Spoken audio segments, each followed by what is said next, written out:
அதான் எங்க தள்ளின்னு போறீங்க? உங்க வீடு எங்க இருக்கு? பணமட்டுக்கு வீட்டுல எல்லாம் இருக்காங்களா? அவங்க நடக்க முடியாது. பசங்க எங்க இருக்காங்க? பசங்க கிடையாது, யாருமே கிடையாது. இது ஏன் தள்ளிட்டு போயிட்டு வந்துருக்கீங்க? இருந்தாதான் நான் வெளியில நடமாட முடியும், இல்லன்னா நடக்க முடியாது. நீங்காக்கா முதுகுல கரண்ட் மாதிரி சாப்பிட்டு ஆமா ஆமா தாக்கடிக்கிற மாதிரி இருக்குது. வீட்டுக்கு ஏதாவது தேவைப்படுதா? தண்ணி வசதி இல்ல, அடி பம்பு போர் பம்பு இருக்குல்ல, திரும்பலர் கூட்டிட்டு வந்து பம்ப தூக்கிட்டு அந்த மலை சுத்துவாங்க. அது எவ்வளவு ஆகும் அது பண்றதுக்கு?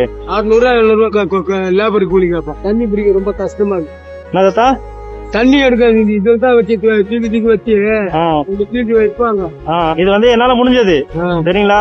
இது வந்து போட வச்சீங்க, நான் உங்களை நம்பி கொடுக்குறேன். என் பேர பிள்ளை மாதிரியா? சரி ஓகே. முதல் வேலையா பிளம்பரை போன் பண்ணி வர வச்சு அந்த வேலையை பார்த்து முடியுங்க. சரி நீங்க பார்த்து போயிட்டு வாங்க. மட்டுமா? சரி தாத்தா பார்த்து வச்சிரும். சரியா? போயிட்டு வரேன். பார்த்து பாரு. சரி தாத்தா வரேன்.